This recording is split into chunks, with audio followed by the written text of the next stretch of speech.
আসসালামু আলাইকুম। আশা করি সবাই ভালো আছেন, সুস্থ আছেন। আজকে লাইভে আলোচনা করব আজকের যে ভাইরাল টপিক নিয়ে আপনাদের মহামূল্যবান মতামতটি জানাবেন এবং কি আপনাদের কাছে আমার প্রশ্ন, আজকে কি নিয়ে এত আলোচনা ছিল দর্শকদের মধ্যে এবং কি একদম সারা বাংলাদেশ একটা আলোচনাতে ছিল সকাল থেকে রাত পর্যন্ত।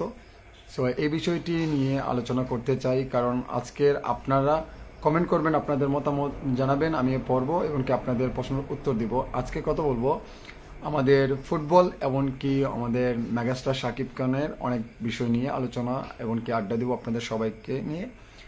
সো প্রথমত আসি, আমি আপনাদেরকে প্রশ্ন করি, আমি বাংলাদেশে দেখতে পারলাম আর্জেন্টিনা নাকি ব্রাজিলের সমর্থকরা বেশি এবং কি কোন সাপোর্টার বেশি, অবশ্যই আপনারা কমেন্টে জানাবেন। আমি আপনাদের কমেন্টগুলো পড়ব, আপনারা অবশ্যই কমেন্ট করবেন। আর আপনারা আমার লাইভটি কোথায় থেকে দেখছেন, কোন জেলা থেকে দেখছেন, অবশ্যই তাও কিন্তু কমেন্টে জানাবেন। সো বিশেষ করে আজকের ভাইরাল টপিক কী ছিল, মানে আর্জেন্টিনার নাকি হলো আর্জেন্টিনার বিপক্ষে যারা খেলেছেন তাদের সমর্থক বেশি ছিল। সো আমি যতটুকু দেখতে পারলাম আর্জেন্টিনার সাপোর্টার বেশি ছিল। এমনকি আমাদের সুনামগঞ্জে দেখলাম গতকাল মোটর সাইকেল দিয়ে কিন্তু একটা শুটিং দেওয়া হয়েছে আর্জেন্টিনার সমর্থক যারা আছেন তারা। সো এই বিষয়টি নিয়ে কথা বলবো এবং কি দর্শকদের মতামত জানতে চাই। সো এটা পজিটিভ নেগেটিভ হতেই পারে, কারণ আপনারা আর্জেন্টিনা সাপোর্ট করেন, অন্যরা ব্রাজিল সাপোর্ট করে। সো এটা নিয়ে একটা আলাদা একটা টপিক। সো কোন বিষয়টি নিয়ে বেশি একটি আলোচনাতে ছিল অবশ্যই কমেন্টে জানাবেন। আর ঢাকায় সিনেমা শীর্ষ তারকা শাকিব খানকে নিয়ে অনেকেই দেখছি আলোচনা করছে, সমালোচনা করছে। সো সেগুলোই কিন্তু আজকের এই লাইভেতে কথা বলবো এবং কি আপনাদেরকে বোঝানোর চেষ্টা করব যতটুকু আমার ক্ষুদ্র জ্ঞানে ধরে ততটুকু।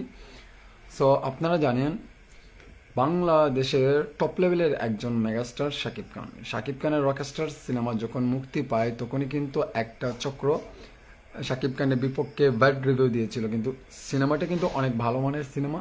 সো এই সিনেমাটাকে একটু দমিয়ে রাখার জন্য এবং শাকিব খানের যাতে গেলো আরও দূর এগিয়ে না যেতে পারে এই ধরনের কাজ করে যাচ্ছে কিছু চক্র এবং কি কিছু মহল আছে। সো শাকিব খানের যতই ভালো কাজ করুক না কেন সেটা তাদের ভালো লাগে না। এমনকি 4-5 বছর ধরে দেখতেই পারলাম শাকিব খানের সিনেমা আসলেই কিন্তু একটা নেগেটিভ ধরনের প্রচারণা শুরু হয়। সো একটা আলাদাভাবে একটা ফ্যান গ্রুপ তৈরি হয়েছে অন্যদের।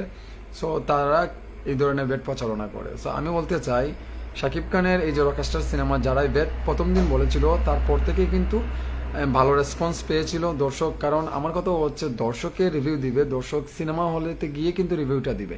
কিন্তু এখন আমি গেলাম মনে করেন সিনেমা দেখতে, সেখানে আমি ভালো বা মন্দ যেটাই বললামগুলো ভালো লাগছে আমার কাছে। কারণ মনে করেন সাপোজ আপনি ভক্ত বা অন্যজনের, সো তিনি সিনেমা দেখে ভালো লাগছে, তারপরে কিন্তু রিভিউটা দিয়েছে খারাপ।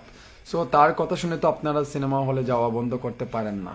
সো এটা আসলে ঠিক না। সো আপনি সিনেমা দেখতে যান, সিনেমা দেখার জন্য আগ্রহ, কিন্তু আপনি গিয়ে সিনেমাটি উপভোগ করে আপনি বেড এমনকি মন্তব্য করতে পারেন বা ভালো বলতে পারেন। সো অন্য রিভিউ দিয়েছে খারাপ, সো সেটা তো গিয়ে আপনি বললেন না এটা রিভিউ দিয়েছে খারাপ, এই সিনেমাটা মনে হয় ভালো না। সো এটা করা যাবে না, কারণ ওটা একটা চক্র আছে শাকিব খানের পিছনে লেগে থাকে। কারণ আমি এবার বলি, তাণ্ডব প্রিন্সেই গেলাম, প্রিন্সে আমি রিভিউ নিতে গিয়েছিলাম আখালি বিজিবি অডিটোরিয়ামে। সেখানে একজনকে প্রশ্ন করলাম, ভাই এই সিনেমাটা কেমন হয়েছে প্রিন্স? উনি ওটি আমাকে বলে এই সিনেমাটি ভালো না, মানে বিরতির আগ পর্যন্ত উনি বলেছে ভালো না। কিন্তু আমি যখনই বললাম ভাই 10-এর রিডিং আপনি কত দিবেন, বলে 7.5। সো আমি বললাম তখন আপনি যদি বিরতির আগ পর্যন্ত এই সিনেমাটিকে 7.5 দেন তাহলে এটা খারাপ হয় কেমনে?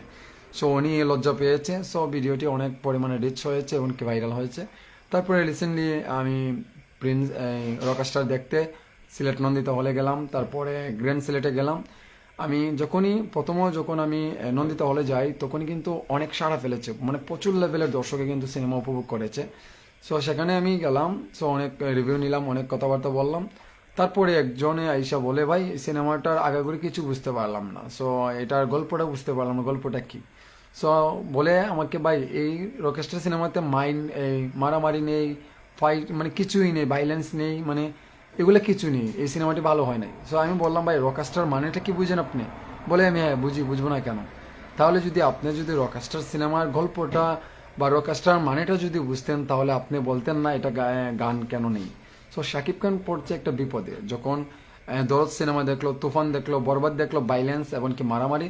সো একটা শ্রেণীর দর্শক বলেছে আর কত মারামারি দেখবো, আর কত একে দাসের সিনেমা দেখবো। সো এটা বন্ধ করে ভিন্ন লুকের ভিন্নভাবে ধামাকা দিয়ে ভিন্ন গল্প নিয়ে আসছে। সো তারপরে আপনাদের কাছে ভালো লাগে নাই। সো এটা যার যে একটা ব্যক্তিগত বিষয়, এটা ব্যক্তিগত বিষয় নিয়ে আপনারা বলেছেন। সো আপনারা, আমি এটা কেন বললাম, কারণ আপনি সিনেমা দেখতে যাবেন, দেখে আপনার কাছে ভালো মন্দ সেটা বিবেচনা করে আপনি কিন্তু রিভিউটা দিবেন। সো অন্যর কথা শুনে রিভিউ ভালো না খারাপ, মানে এটা এমন না তেমন না, সো তাদের রিভিউ শুনে আপনারা সিনেমা না দেখা বন্ধ করতে পারেন না, বা হলমুখী হতে হবে আপনাকে। মানে হলমুখী যদি না হন তাহলে তো বুঝতে পারবেন না, সিনেমাটা দেখে আপনি ভালো মন্দ জাজ করতে পারবেন। সো তারপরে আসি, একটা ভালো ব্যবসা করেছে যখনই আমাদের রকস্টার প্রিমিয়ার শুতে আসলো মেগাস্টার শাকিব খান, অনেক দাঁত ভাঙা জবাব দিয়েছে হলুদ সাংবাদিক যারা আছে, এমনকি যারা শাকিব হ্যাটার্স আছে তাদেরকে বুঝিয়ে দিয়েছে শাকিব খান এই প্রিমিয়ার শুতে এসে। সো অনেক ভালো লেগেছে, গুড, ভেরি গুড। সো তারপরে আসি, কিছুদিন আগে আমাদের ডালিউড কুইন অপু বিশ্বাস চ্যানেল আয়ে সম্মানীয় তা জানিয়েছে, এমনকি সোনার কলসি একটা উপহার দিয়েছে।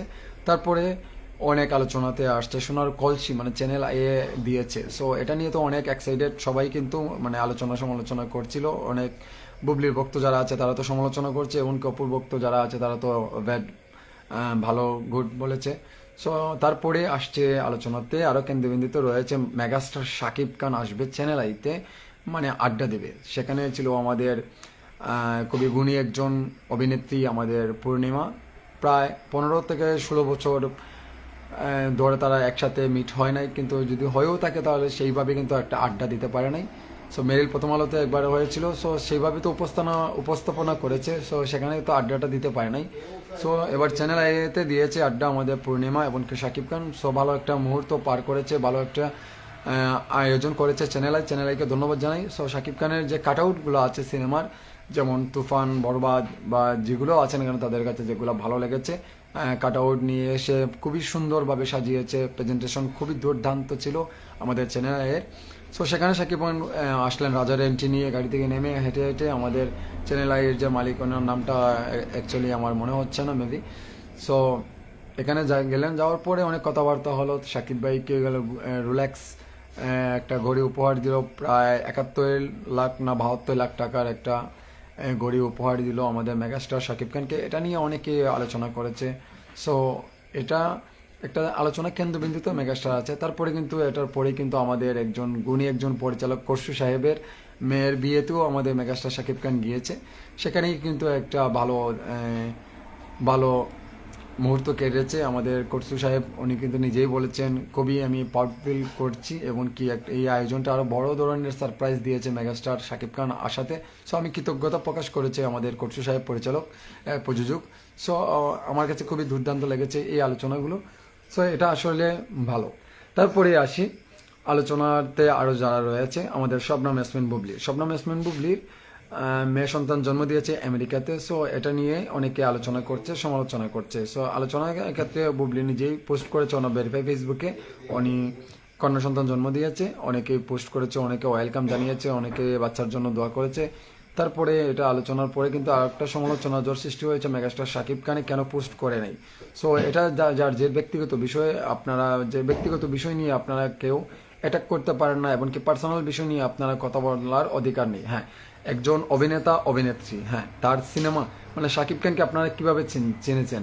তার সিনেমা দেখে তো, বা সিনেমা দর্শক হিসাবে আপনি তাকে চিনেন, এমনকি তার অভিনয়গুলো ভালো লাগে। হ্যাঁ, আপনি এগুলো নিয়ে কথা বলেন, শাকিব খানের সিনেমা এই হয়েছে, সেই হয়েছে, ভালো হয়েছে, ব্যাড হয়েছে। সো এটা নিয়ে কথা বলতে পারেন, কিন্তু তার পার্সোনাল লাইফ নিয়ে কথা বলার অধিকার আপনাকে সে দেয়নি। সো একটা চক্র দেখছি গেল এই ধরনের ব্যাড প্রচারণা করে যাচ্ছে।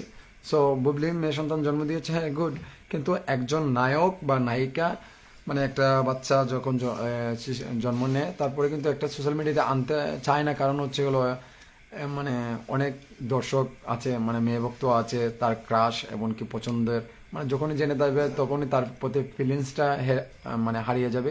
সো এর জন্য কিন্তু এগুলো করতে চায় না। সো এগুলো আপনার বুঝতে হবে। সো সব জিনিস যদি এগুলো সোশ্যাল মিডিয়াতে আনে তাহলে তো হবে না। মানে এখন আমার ডাইনিং রুমে একটা জিনিস কথা শেষ করব, এই বিষয়টা নিয়ে যদি আমি সোশ্যাল মিডিয়াতে নিয়ে আসি তাহলে তো হবে না। সো এটা আপনাকে বুঝতে হবে, এটা মানতে হবে। সো এটা যদি না বুঝেন তাহলে তো হবে না।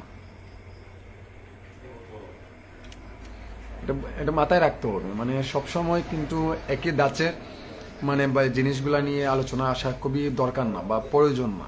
সো এটা মাথায় রাখতে হবে। সো যাই হোক দর্শক, আলোচনা তো আপনাদেরকে নিয়ে করছি। সো ভালো লাগছে। দর্শক যদি থাকতো লাইভেতে তাহলে আরও ভালো লাগতো। অবশ্যই আপনাদের প্রশ্ন করতেন, উত্তরগুলো দিতাম, আপনাদের কমেন্টগুলো পড়তাম, আরও ভালো লাগতো। সো যাই হোক, আমি এই লাইভটি আমার ইউটিউবে আপলোড করব, শাওন মিয়া বা শাওন এন্টারটেনমেন্ট ইউটিউব চ্যানেলে এটা আপলোড করব। সো আপনারা দেখবেন, যারা আমার এখন পর্যন্ত ইউটিউব চ্যানেলটি সাবস্ক্রাইব করেন, আমার দুটো ওই ইউটিউব চ্যানেল রয়েছে। সো একটা হচ্ছে হলো শাওন এন্টারটেনমেন্ট ইউটিউব চ্যানেল, সেখানে প্রায় 27,000 প্লাস সাবস্ক্রাইবার আছে। আর একটা আছে শাওন মিয়া, আজকে পূর্ণ হলো 13,000 সাবস্ক্রাইবার ডান হলো। সো আসলে আমি কৃতজ্ঞতা প্রকাশ করছি আপনাদেরকে। আপনারা যদি আমাকে ভালোবাসা না দিতেন তাহলে আজকে এই জায়গাতে আসা হতো না। সো সব কিছুর পরে গুড, ভেরি গুড, আমি যে এই জায়গাতে আসতে পারছি এটা আপনাদের ক্রেডিট, এটা আমার কিছু না। আমি আপনাদেরকে নিয়ে আলোচনা করছি এটা সর্বোচ্চ যদি ক্রেডিট দিতে হয় তাহলে আমার সারা বাংলাদেশ এমনকি প্রবাসে যারা আমাকে সাপোর্ট করেন, বা বুবলির ভক্ত, অপুর ভক্ত, বা সবাই কিন্তু সবাই জায়গা থেকে যারা আমাকে ভালোবাসেন। সো আসলে আমি কৃতজ্ঞতা প্রকাশ করছি আপনাদের কাছে। সো এই বিষয়টি আসলে ভালো লাগছে। আর বেশিরভাবে যাকে আমি এটা ক্রেডিট দিব আমাদের মেগাস্টার শাকিব খানকে। কারণ শাকিব খানকে নিয়ে কথা কন্টেন্ট বানানোর শাকিব খান ছিল বিদায় কিন্তু কন্টেন্ট বানিয়েছি। আর আজকের এই সাকসেসটা হওয়ার পেছনে শাকিব খান আছে। সো খুবই ভালো লেগেছে। আর আজকে এখন যারা দেখছেন অসংখ্য ধন্যবাদ আপনাদেরকে। যখন আপনারা অডিও ভার্সনে দেখবেন তখন আপনাদেরকেও অসংখ্য ধন্যবাদ। আপনারা অবশ্যই আমাকে সাপোর্ট করবেন, ভালোবাসা দিবেন। আর প্লিজ দয়া করে আপনারা আমার আরও একটি মানে আমি দেই আপনাদেরকে,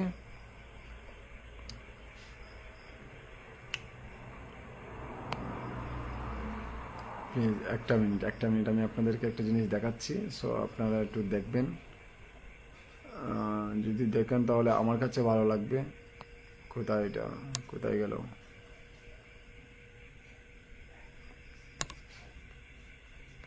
পাচ্ছি না, দেখি পাচ্ছি না।